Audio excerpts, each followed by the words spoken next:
Hey everybody, welcome back to another episode of, what are we called? Gears and Glory? Glory today. Let me Yeah, I say think I was just too glory. excited. I just spaced. I was like, welcome to another episode of Ferrari. Like, Welcome back to another. that's all I care to talk about today. Let's be honest. No, there was a lot that happened this weekend. There was a lot. There was a was. lot and there wasn't. I feel like this was one of those races again where it was like, not a lot. There were a couple of battles. And then that was it. But like they like barely checked in with Charles in the front. But I think that's a good thing. I think when they Right. speak too much about him, problems happen. It's like, I don't know, like what I can't speak for the F1 TV broadcast, but the second the Sky Sports broadcast went, oh my god, looks like Kimi could be winning and the youngest winner of Silverstone, dead. Back he goes.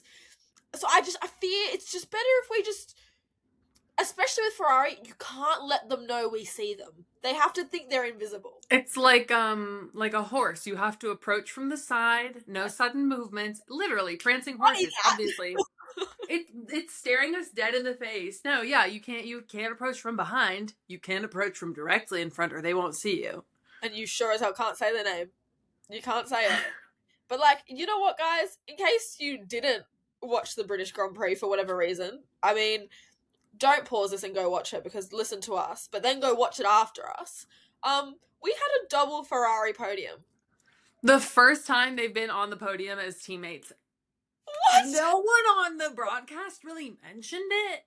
No, why were we just like breezing past how like amazing this is for Ferrari? And it was 250 wins for Ferrari. Oh my god. No one said any of this. I think they were so underprepared for a Ferrari win. This was like the British Grand Prix last year where Sauber didn't have champagne because they thought there is no way we need champagne. Like, this is what that felt like. No, yeah, 250 Formula One wins by the Scuderia Ferrari. Ooh. Beautiful. Absolutely beautiful. But, like, do you know what the one sad thing is about Charles Leclerc winning this race? I actually just sent this to Britt. He had to win the one race with the ugly hat. But of course he pulled off the hat! Yeah, we were in the group chat on Instagram. I sent the picture of the hat and I go, I'm sorry. I'm not sold on this one. I'm simply not. The houndstooth wasn't doing it for me. No. It wasn't doing it for me. It's like they tried to do, what is it, Burberry? But, like, just really failed. But just ugly. It was... Sorry. It was horrible. It was absolutely horrible. I did not like it. Good in it. Like, who else could have done that? Be so for real. Like, it's criminal. But it's almost like last week's conversation on this podcast just like foreshadowed everything. Last week we talked about manifesting Charles some good luck. The Etsy Witch pulled through. He won the race. We asked whether there had been a race this year where both Cadillacs had finished. There's another. They both finished. Yeah, it was crazy. It was crazy. Just to recap from the beginning of the race, the start was pretty exciting because Charles was making moves and looking really good. But then there was a big spin, and the camera guy pans away. Yeah. We see them go off in the background, and they pan away to follow the pack, and I go, no. Go back. Surely the helicopter has the freaking... You have so many cameras. Where's your drone shot now? No, the one that I'm looking at, I want to see what the interesting stuff that's going on. And that was when, I think Oscar Piastri was involved, Alex Albon was involved, and Ollie Behrman. And that was the penalty that Albon got. 10 seconds, I think. And then that was, I think, also the incident that caused Oscar to have to go in and get his front wing changed. The McLarens have been, and I know we said this last week and probably the week before, and unfortunately it's been a pattern, they're not really anywhere. No. But like in saying that, I can't remember where Behrman or Albon started, but how the hell did Piastri get tangled in that? Because Albon locked up and went straight and pushed Behrman off. Yeah, no, I don't know. There, Oscar. What were you doing? Like, I don't know, maybe they started closer together than I realised, but I was sure both the other two were out in Q1, so they would have been right down the back. So how did Oscar get down there? I don't even know. Maybe he had a bad start, but I will say about the McLaren thing, Lando did podium for the sprint. But Yeah. again, and here's the only thing, I'll give the sprint this. The F1 TV broadcast was talking about how in the race pace and in the race concept, Ferrari was able to learn more about Mercedes via the sprint that they wouldn't have otherwise been able to learn Yeah. about overtaking opportunities. Because when you're out in practice, you're not using really boost. practicing your overtakes. Like, you're Yeah. hitting your corners, you're hitting your lines, you're talking about impeding, but like no one's battling for position because it doesn't matter.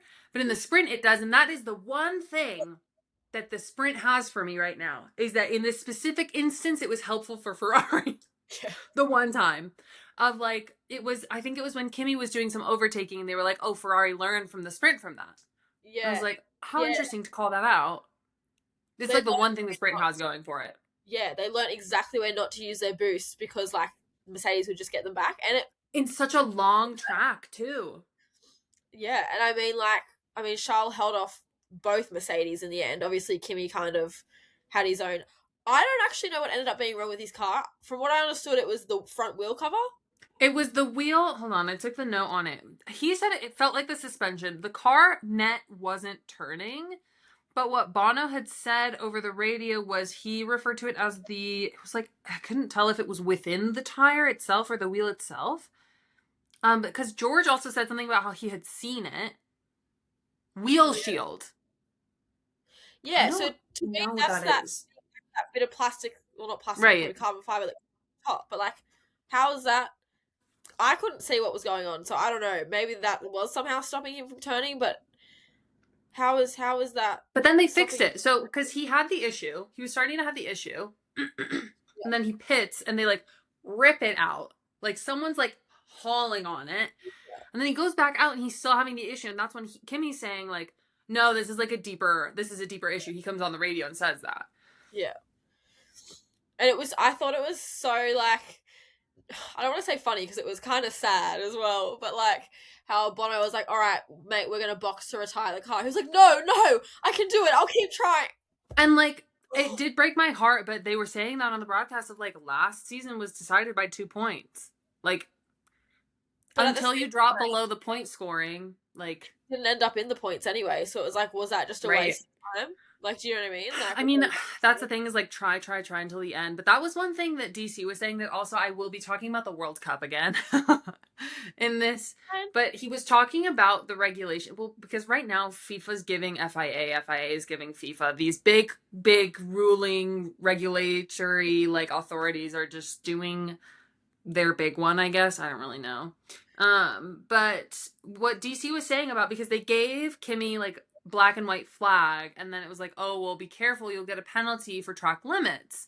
Yeah. And DC was saying like, well, is it only really a penalty on track limits if you're leaving the track to gain an advantage? He's clearly not gaining an advantage. Should he really get the penalty for doing the bare minimum in a car that doesn't want to work? Which, the spirit of the rule, I absolutely agree. Again, I'm going to talk about the World Cup. There have been a few offsides rulings that maybe I don't agree with. And now they have a sensor in the ball and all of this thing. But then they also are showing the data isolated of like, oh, here's the one part where it touched it's the Croatia-Portugal match that I'm still mad about.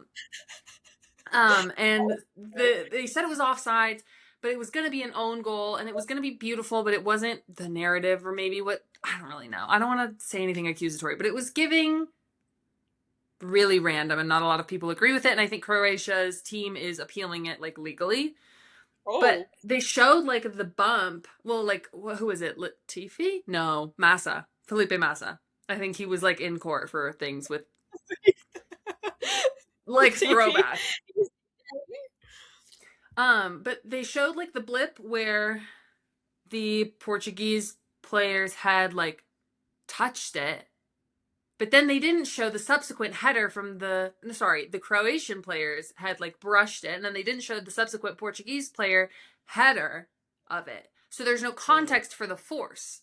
So like that, with the concept of a couple of offsides rulings that we've seen where like if he had like the Colombia goal that was disallowed because it was offsides, and it was because like his toe was over the line for the VAR. The spirit of the rule is like there's no material advantage for it from a toe. Like if he clipped his toenails, he would have been fine. Like all the memes that you want from it of like Kimi is not gaining any material advantage in a car that actively is not wanting to work. Yep. So why give him another penalty and penalize him and like kick him while he's down? He literally kick him while he's down. Yeah. And that's why you had to feel bad for Kimi when he was like, but like, yeah, not going off I want to. He's like, I'm literally like, I can't do anything. Like I'm doing my best. And I was like, oh, that's so sad. And like, I get it because it's also like what we were talking about last week with George's pole. Like technically by the rules, he did nothing wrong, but like, it's tough. But then like on both sides though. Yeah. So it's the same sort of thing with Kimi, and that's what I think. I don't know. It might have been Martin Brundle, Crofty. Don't know, one of the two. Were saying like, you know, obviously the rules don't stipulate that like if you're exceeding track limits simply because your car doesn't work, that like you know you just get away with it. But like maybe they should. So I don't know. Right, like it should all be. It should all be toward like an unfair advantage, right? Like that's what we're trying to get rid of. At the heart and soul of the rule, not the like sterilized regulations, how we determine that, right? Yeah. I think that's where it's like a lot of people are saying like with soccer and with football, it's like it's losing the spirit and it's losing the soul of the game because everything is so clinical and computerized. Yeah. And I mean, like, I get it in Kimi's instance in a sense that, like, okay, well, if he can hold on to the car and just keeps... Because it begs the question of, like, is the car then in an unsafe condition, right? If you can't turn... Is he eventually going to gain an advantage if he just keeps running off and just... Like, do you know what I mean? Like, obviously he wasn't at the time. But, like, I get it, but also it feels... I would be crying. I'd feel like it would be so unfair if it was me getting that penalty. But, like, I see it, but I don't. Yeah. No, I get it. Thank God I'm tough. Yeah, well, and then on that, there was also... Who was it that went off? Nico? No. Oh, my God. I was hoping you were going to forget. Nico did stop, but they got him away quickly. Max Verstappen, that number is cursed. Get rid of the number 3 now. Now. That was devastating because what they had been saying that they thought that sorry, my mother's texting me hot goss about the family. What was I saying? Max. They were saying I don't know, you just said they were saying. They were saying something. You know what Max said? F this car, man. And you know what? Yup. I agree. Oh, they were saying. They were. They were saying on the broadcast that they think it was maybe a malfunction of the car because it wasn't Max. Like Max was trying to correct for it. He was going into corner mode, and they think I think George maybe mentioned it also in the cooldown room.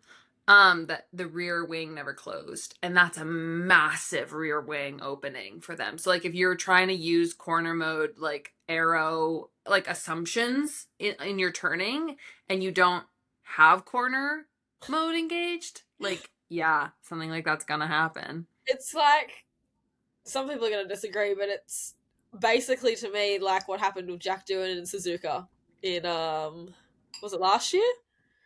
Because he had practiced on the sim, he knew that he could go full out of that corner with DRS open, tried it, and obviously it didn't work.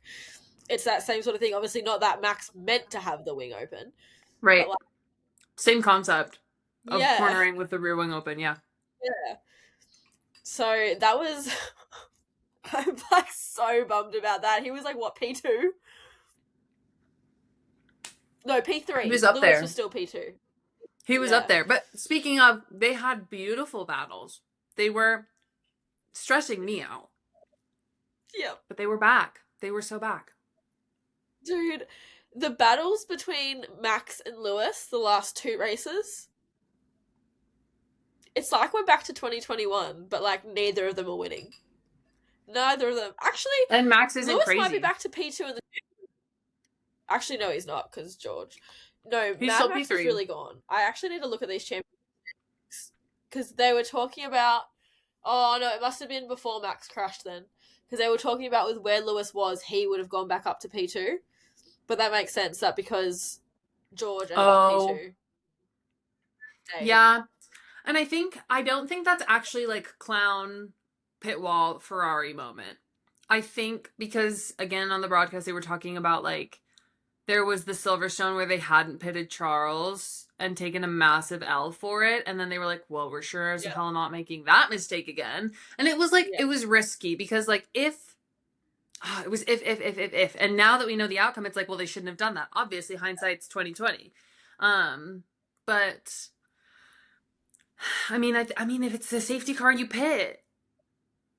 That's the thing. This is what we talk about all the time. It's like the luck that's involved in this. If the safety car picks you up Exactly. and you win in Miami.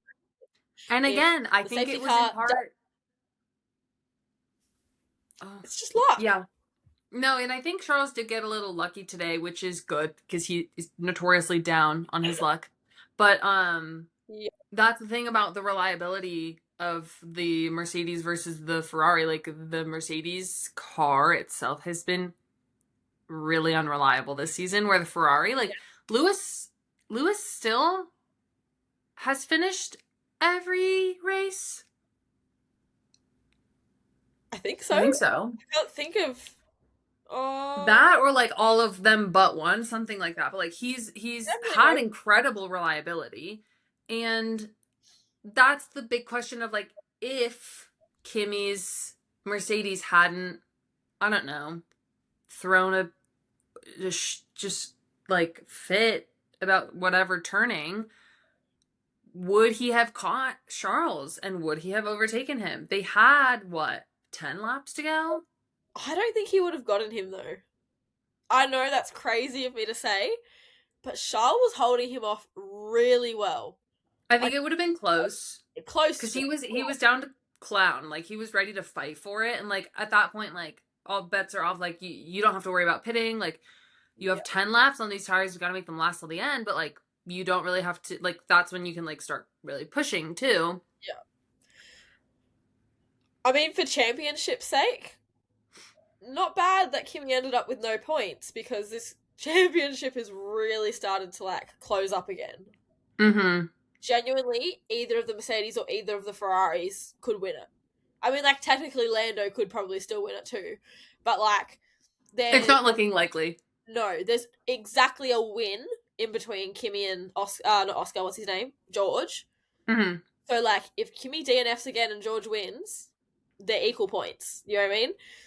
Lewis is 32 points behind Kimi, but only like 7 behind George. And then Charles like 71 behind Kimi, but like we saw Max come back from 105 later on. Right. And he's just had like a string of bad luck too. So hopefully that's like he had like the 2 DNFs in a row, right? So like obviously that's gonna be a ding. But well, I think Barcelona for Kimi wasn't technically a DNF because it was so much of the distance completed, but it was like he didn't make the line. Like he was still Charles had Monaco and then he had Barcelona. Didn't Charles not finish in Barcelona? I don't know. Let me have a little look. Or did he just do horribly? I think he probably just did horribly. No, now you say it, I feel like he crashed. Let me have a look. Oh, no, he DNF'd. That was a jump scare. Yeah, so what? We've got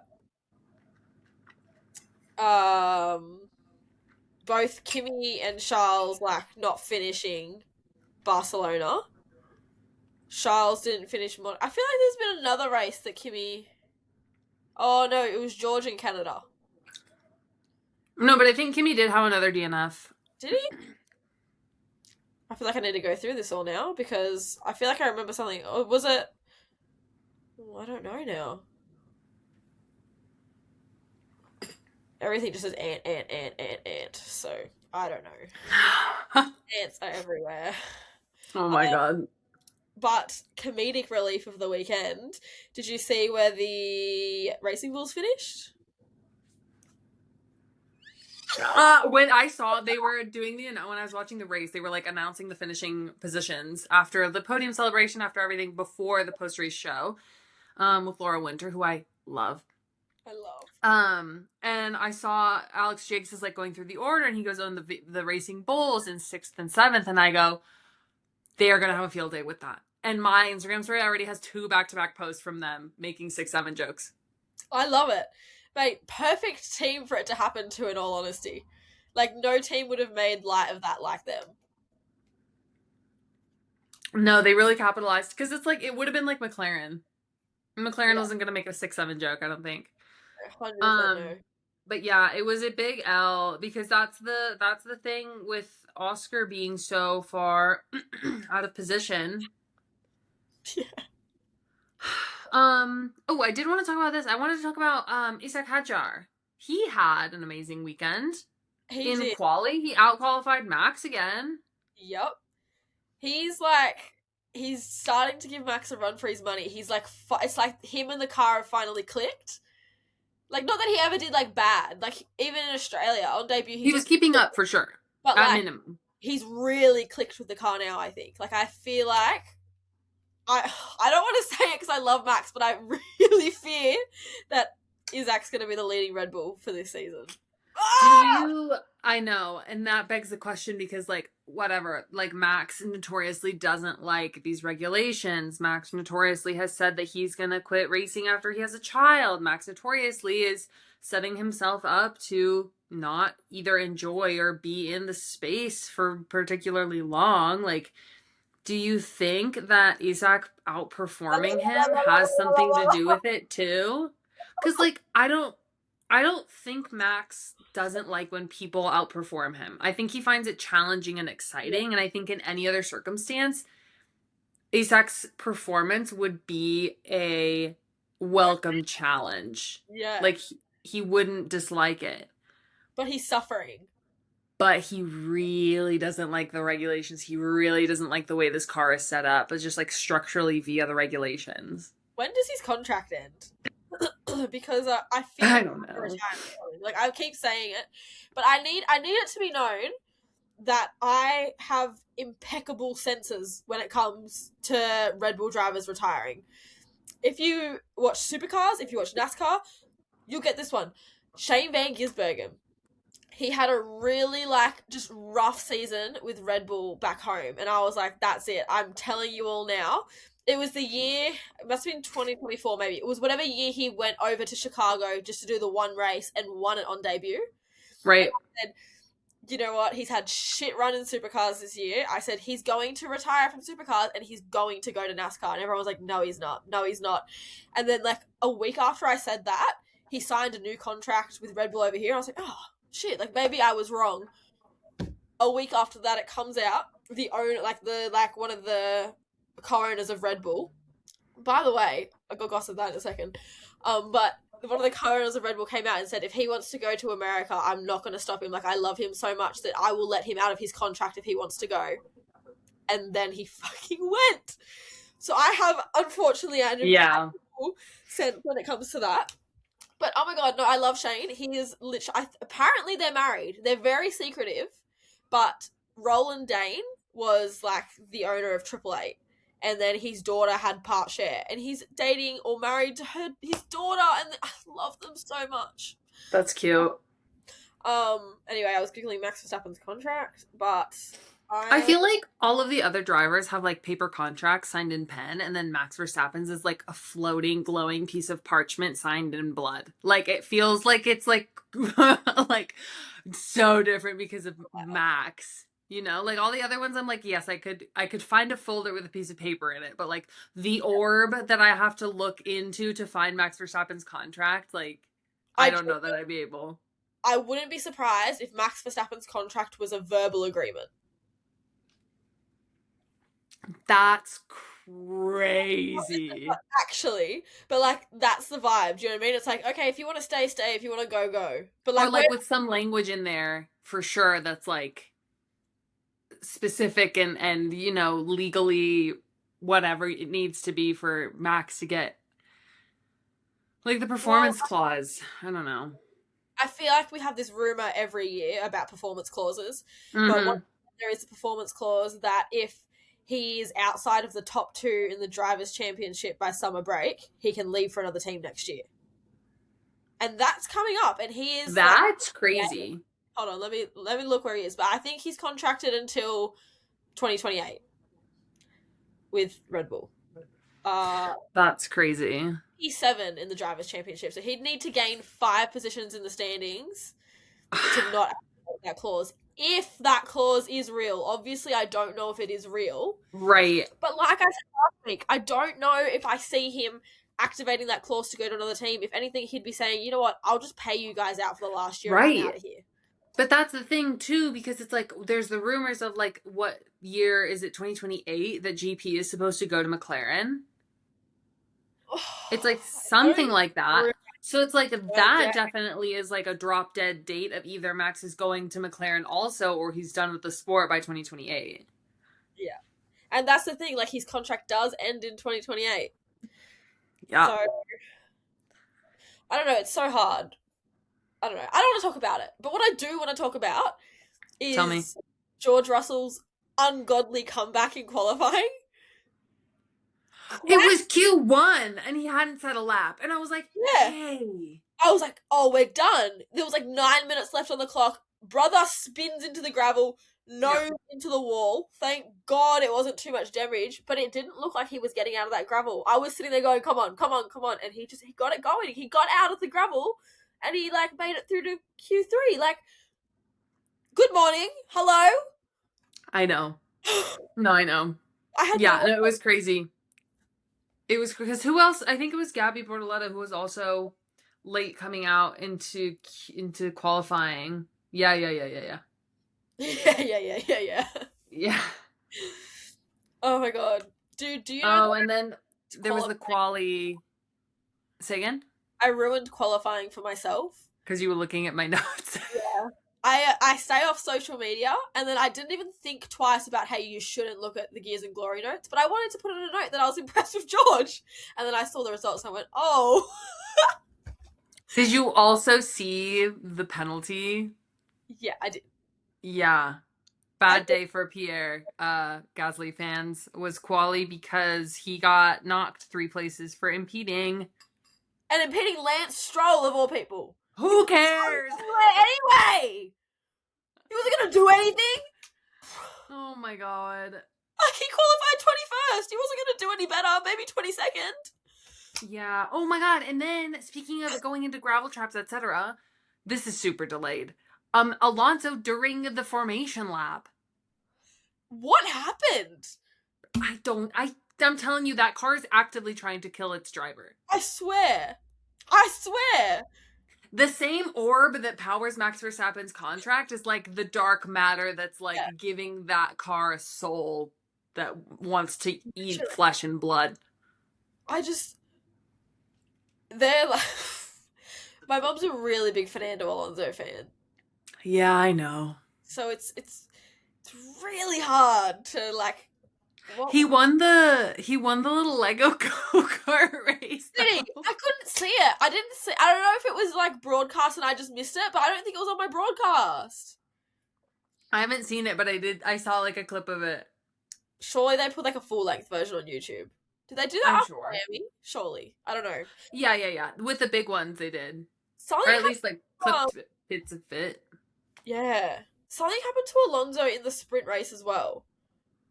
Let me see. I don't know. I got going again, but there was definitely a yellow flag.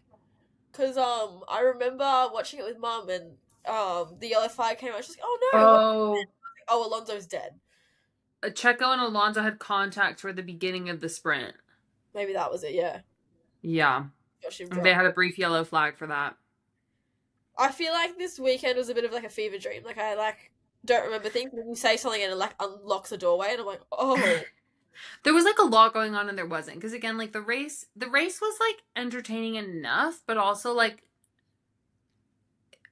there wasn't as much. Because like again, and like, I don't know, like again, going back to like, oh, the fans are they're either gonna really like or gonna really dislike the pass repass Yeah. situation with the overtake mode and boost mode and all of that. But like, I don't even think we saw that much of that in this race. Like, there were close battles, and again, like I said last week, it just extends the amount of time that you're locked into the overtaking situation, because it might not stick, it might stick. You need to watch long enough to make sure.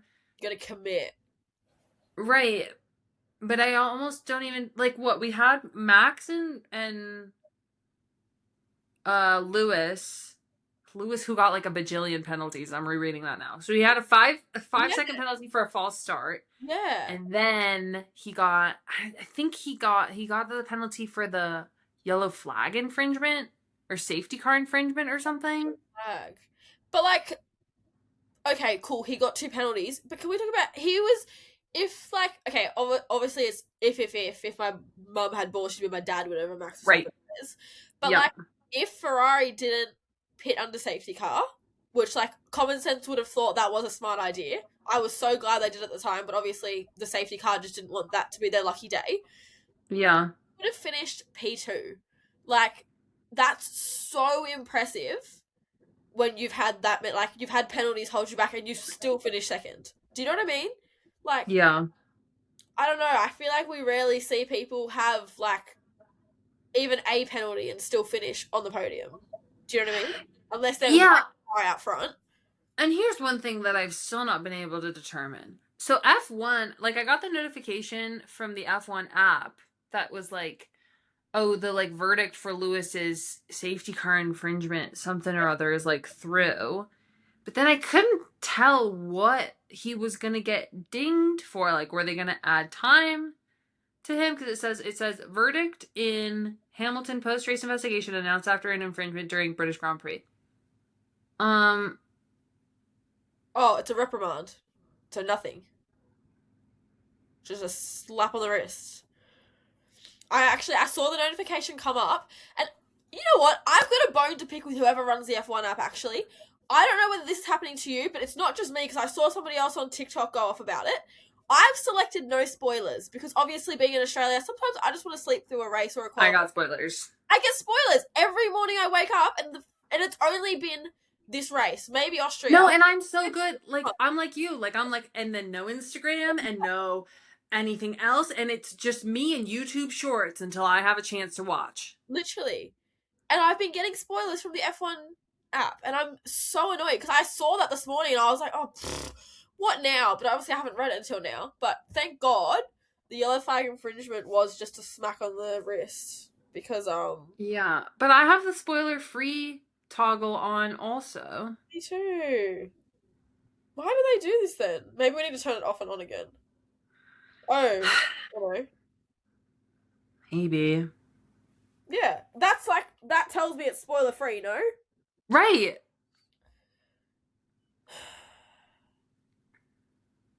Well, fix it, F1 app, please. I don't want spoilers. Well, to be fair, it doesn't actually say they won't give you notifications. It just says after a race session is finished, open a live timing replay before you see the homepage. But I feel like usually they wait way longer to post any push notifications. I don't see the notifications like that. Unless no, I think this is the first time that I've gotten one, because I haven't usually had to worry about it. No, because like you go into the app and you press like continue to app or whatever. Yeah. And usually like once I've done that, then I get notifications. Also, how like, I don't know, there's something about that photo that's so sweet. Like it makes me so happy for him. Like he just looks so happy. I need to talk about his post-win radio message. Do you know the meme that he was referencing? I didn't hear it because okay, I was listening to the rest of the race in my car. I didn't even see anyone cross the checkered line. I mean, it was under safety car, whatever. It was not a big deal. Yeah. No, I reposted it. Someone already like got to it ahead of me. But so he's like on the radio to who's his engineer? Brian Bozzi? Oh, was that the one he got rid of? No, it's Brian. Yeah. Brian's the Oh, because Ricky got the boot. Oh, that was Lewis's. Yeah. That whoever that one was, that was Charles. That was really bad. Well, not really bad. Oh, before Brian. Before Brian. Brian. Yeah. Now we have Brian Bozzi. Right. But We love so you. he comes over the line. I'm coming on. And Brian, he's like screaming. Charles is screaming in the cockpit, like so hyped. And Brian's trying to come over because obviously they've referenced this meme to each other. And he goes, "Tough time never lasts." And Charles is still shouting and screaming. And then Charles goes, "Tough time never lasts. Only tough people last." And then like does the gibberish. I don't know if you've seen the original, I've but not seen motorsport.com. Hold on. I saw it on his post. Tough time never lasts. Only tough people last.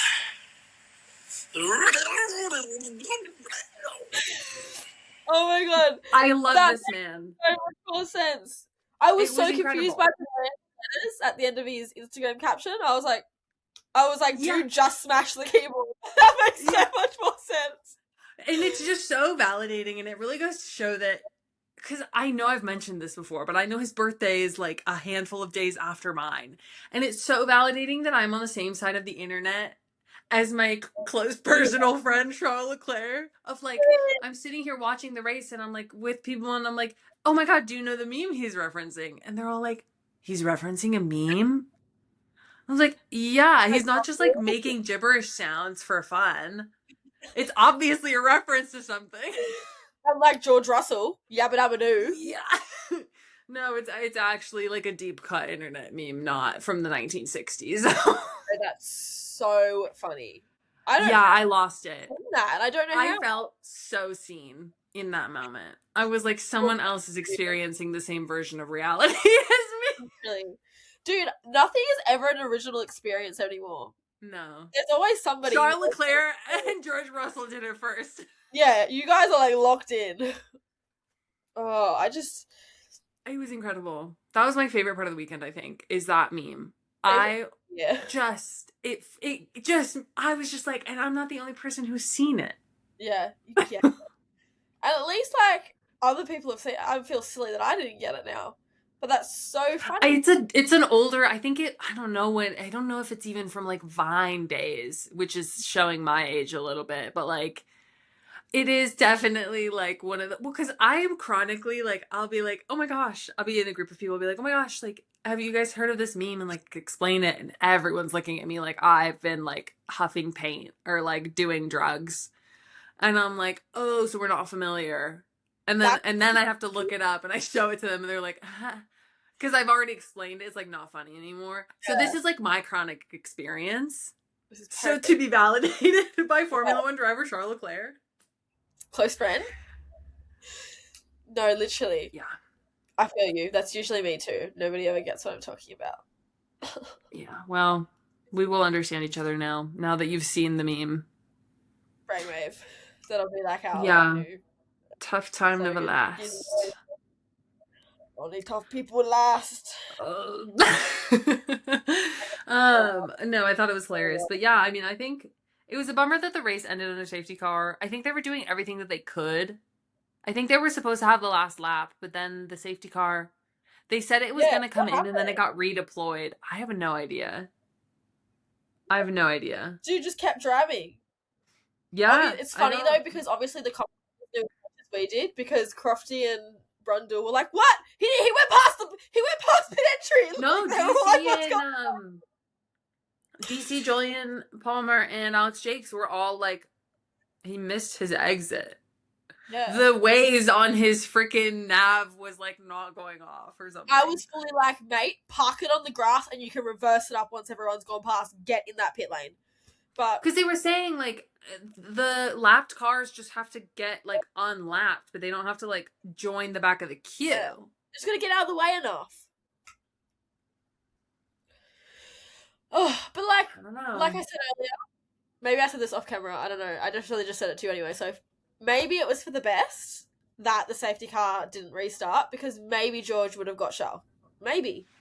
If. Well, and it's luck. It's that luck again of pick up the wrong car of the safety car, or safety car doesn't pull in, got redeployed, whatever it was.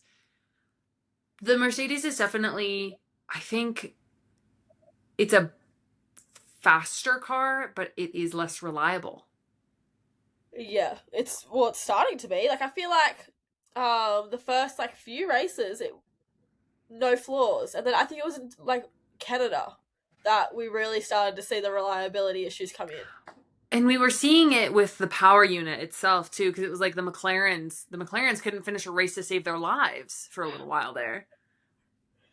Mate, it's the problem is McLaren does this at the start of every set of regulations. Like 2023, I was like unbelievably like sick to my stomach about how many races Oscar Piastri DNF'd back to back in his first races. Like, but they come back. So I dare say by next year they'll have it figured out. But it's just so like it's sad Yeah. to them that they can't just have it off the bat. Do you know what I mean?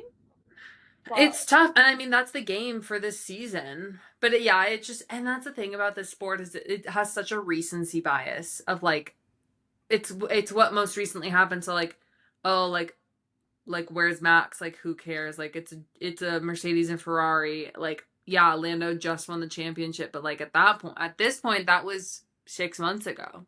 yeah. And I guess He's barely coming up in the broadcast.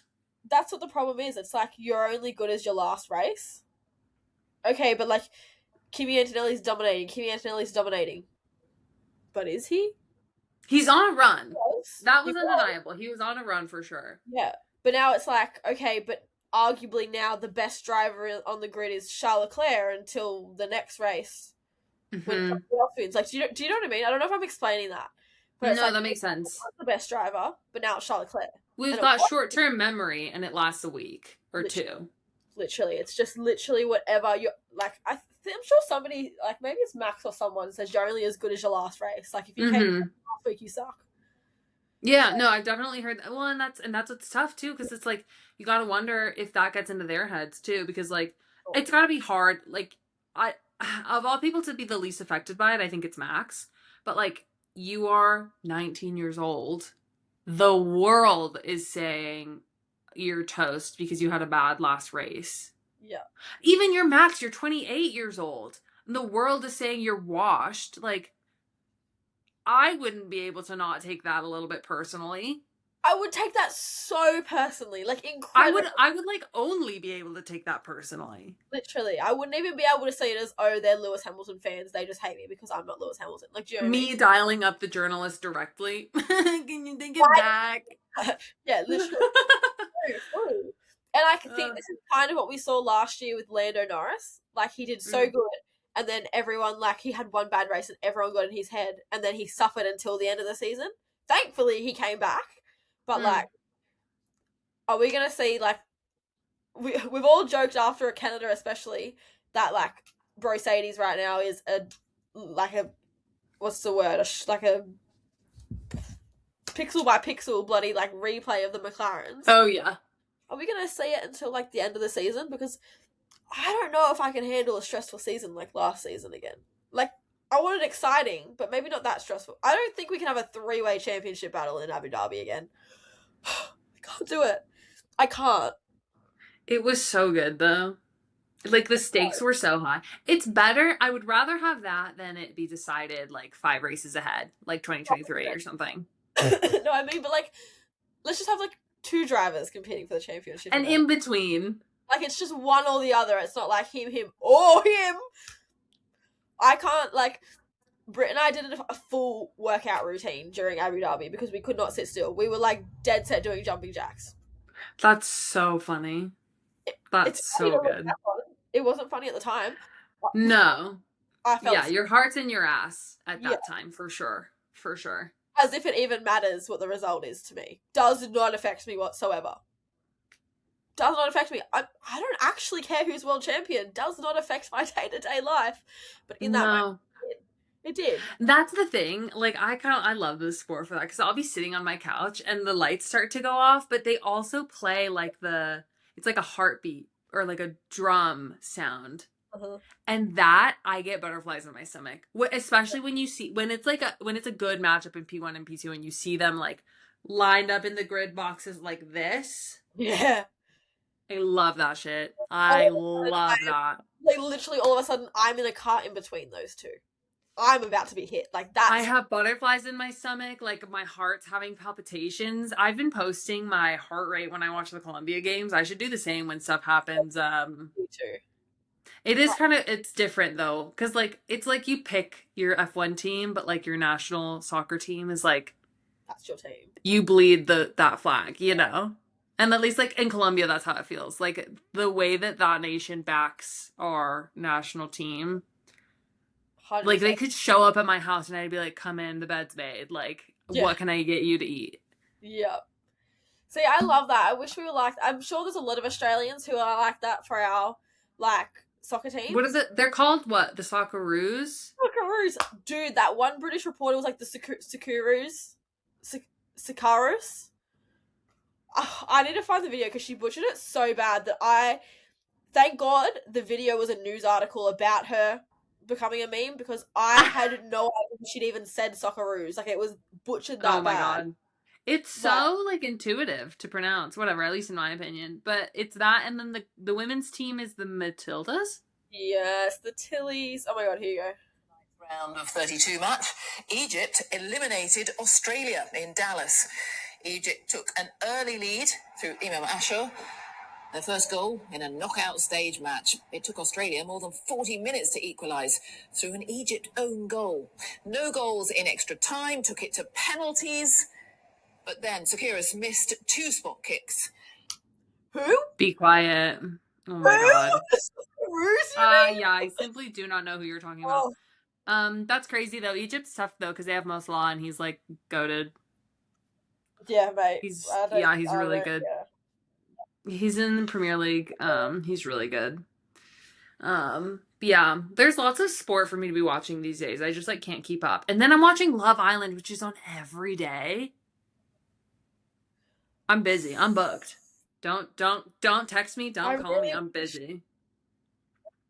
I don't even know how we can watch Love Island USA here, but I really want to watch it. My friend was like, "Oh, are you also watching UK?" I was like, "I don't have enough free time on my hands to do 2 Love Islands. It's every day except Wednesday if you're watching After Sun, which I am because I also watch Summer House and Sierra Miller is on After Sun. So, I'm busy. Bro, I think our Love Island's like Monday, Tuesday, or Sunday, Monday, Tuesday, Wednesday, or like Monday, Tuesday, Wednesday, Thursday. It's only like 4 days, which it's still a lot when you're trying to watch it, and the only way to watch it is with like a million ads, and they're like 10 minutes long. It takes a while. It takes like a day to watch one episode. Not literally. Yeah. There's lots to watch. Namely Formula 1, though. Go off track. Every day, every episode, we go so off track. I love it. The thing is, I need to, this is our platform, and I'm going to take my little corner of it, and I'm going to talk about the World Cup and Love Island and Summer House. I fear this is also like our like weekly catch up too, so we're just also like just conversation. Well, in other news, I went to Target and I got new pajamas. Oh my god! I'll show you them later. My recent pajamas. They're super cozy. Those are so cute. I love the bows. I know. How is winter treating you? It's hot. It's not even winter. It's like, I mean, like most days are around like maybe like 10 to 13 degrees Celsius. That's but not I've that been cold. in like shorts. No. Yeah. So, I wish we had our negative degree winter. I mean, like, I'm in a hoodie now, but it's more so just because it's comfy. I was thinking of you today when I was at Target getting my pajamas, because, and I was complaining about how hot it was, but I was thinking like this is probably nothing, but it was like 36 was the high today, Celsius. Yeah, that's warm. See, that's your reaction. I step outside and I go, I need to go back into the air conditioning. This is untenable. There's a lot of Australians that probably would be like, get me out of this. I mean, like, where I am, sometimes our, like, heats get up to, like, 45 degrees. Yeah, that's not happening. I think in my car last summer, the most I got up to was, like, 49.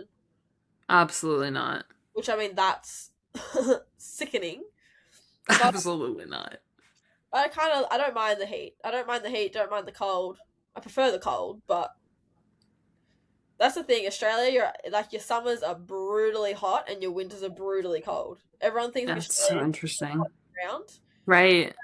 I mean, like our northerns, like the Northern Territory or like Queensland, a lot of those places are pretty warm year round.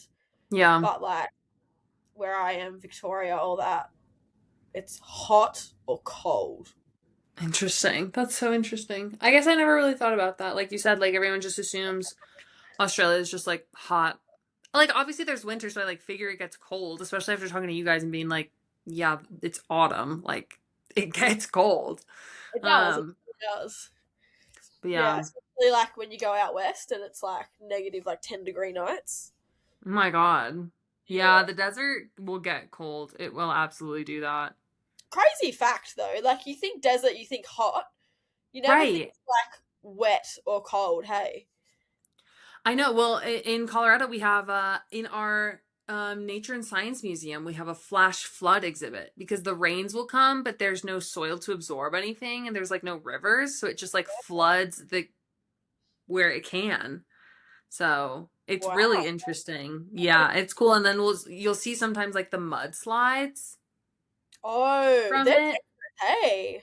Yeah, I went on a hike once and we found one and we were like walking on it because it was all dried up. But you could see like nature wildlife hoof prints and paw prints in it. It was so cool. Yeah, it was so cool. Oh, dude, I want to do Canada next year, so if I do, I'm coming to Denver. Yeah. Or I'll go to Canada. But let's see. We don't have another race. Spa isn't for 2 weeks. So we will have content next weekend, TBD. But I think we've got 2 video ideas. I think we've got 2 in the bank at the moment. yeah. I gotta talk to you about a follow-up that I got from one of them. But there's definitely a half-baked idea in the notes Yep. that only Liv and I can understand what it means. Not really English, but that's okay. No, it's not. It really isn't. It's not. That's okay though. That's fine. Yeah, we'll get there. We'll get there. All will be revealed eventually. You will see this episode eventually. That's our orb. That's our orb of truth. Yeah. Yeah. It's just a verbal contract at the moment, but exactly. Signed in blood and spirit. We'll get it in like format soon. But yeah. That was the British Grand Prix. British Grand Prix in it. That was her. I'm so bad at a British accent. It's funny because it's so close to an Australian too, and I mean, I'm sure you would disagree aggressively with that. But they sound very. Yeah, I'm sorry. I know. I said it. And I was like, "That's she's not gonna like that." No, actually, no. Yeah, they sound very similar in some instances. No, I'll give it to you. To the untrained ear. I've gotten to a certain point of like, especially with like YouTube and like stuff like that, I struggle to tell the difference between like British, American, Australian sometimes. Like people's accents, they're like speaking on like YouTube and that. Sometimes like sometimes it takes a second for sure. For sure. Yeah. Anyway, Soph's American, I'm Australian, and on that there's note, no British people on this podcast. No. Oh, we need to find a Brit. Oh, Brit.